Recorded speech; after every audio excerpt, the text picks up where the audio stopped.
Homework 6 is radical equations. So we're going to do a few of these examples.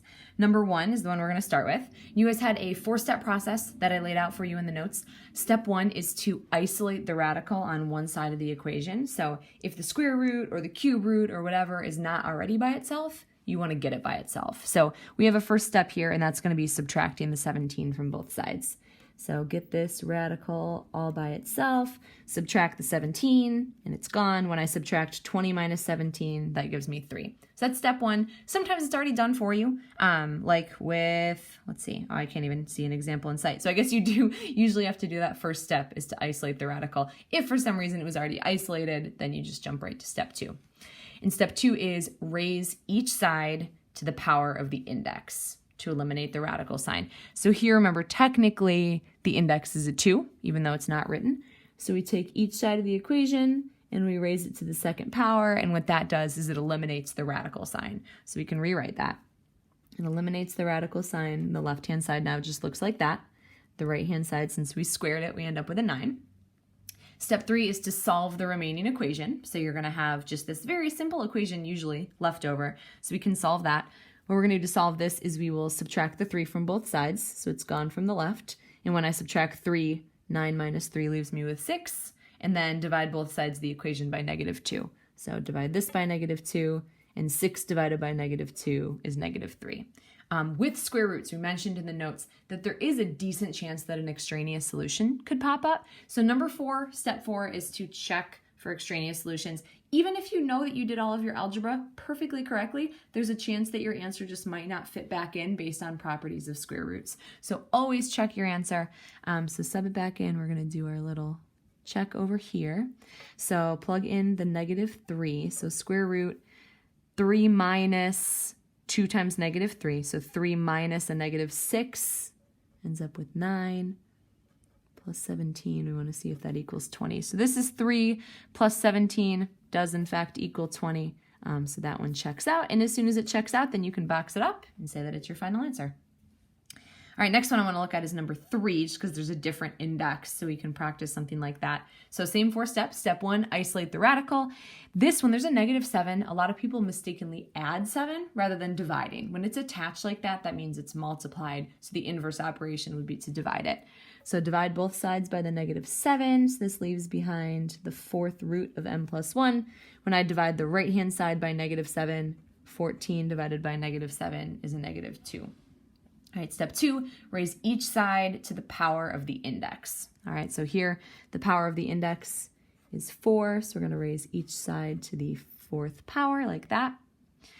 So it eliminates the radical, so the left-hand side is now just that. The right-hand side, when I do -2 times -2 times -2 times -2, I end up with 16. Okay, so we did that. Step 3, solve the remaining equation. So all we have to do here is subtract 1 from both sides. So 16 minus 1 is 15. And then we do a quick check. All right, so you always do your check somewhere in the equation. So we have -7 times the 4th root of, and then the 15 gets plugged in. So 15 plus 1 is 16. We want to see if that comes out to equal 14. So 4th root of 16, when you see something written like that, you always do the principal root. So if you have an even root, the principal root is the positive one. So that comes out as a +2, which makes my left side -14.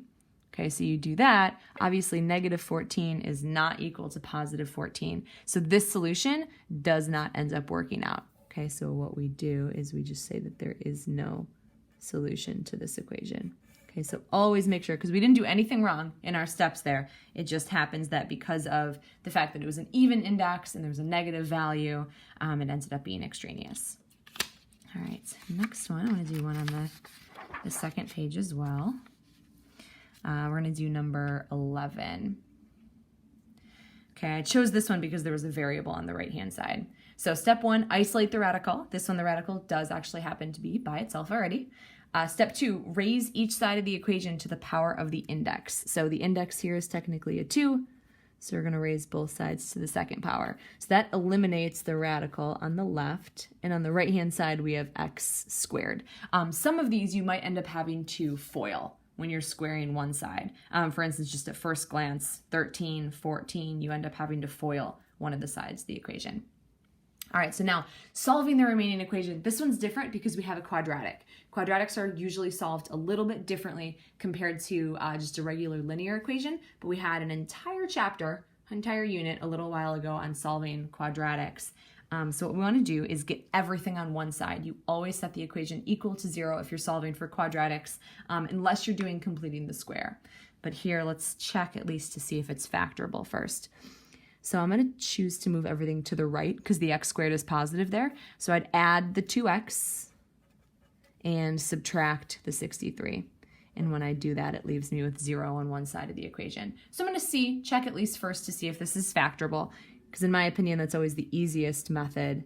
And then as a backup, you could use quadratic or completing the square. So set it up like that because you've got your x squared. So we're looking for two values that multiply to a negative 63 and add to a positive 2. And 63 is 9 times 7, so we can do a positive 9 and a negative 7 to get that to factor correctly. So solving quadratics, you take each one of these and you set them equal to 0. So when I subtract 9 from both sides here, I end up with a negative 9. Here I add 7 to both sides and I end up with x equals 7. All right, so we start with those, and then your last step after we've actually solved is to check these values and see if they both work out or if just one works out. So we're going to plug them both back into the equation. All right, so 2 checks that we'll do, and I'll sneak them in over here. All right, so I'm going to plug in the negative 9 first. So square root 63 minus 2 times negative 9. So 2 times negative 9 is negative 18. 63 minus negative 18 comes out to be 81. So square root of 81 equals negative 9. That one does not work out because the left-hand side we'd use the principal root, and the principal root would be a positive 9. So that one's extraneous. Let's check the 7.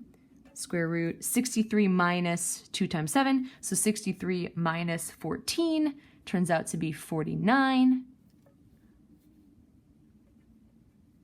Equals, and then x is 7, and the square root of 49 is 7. So this one works out.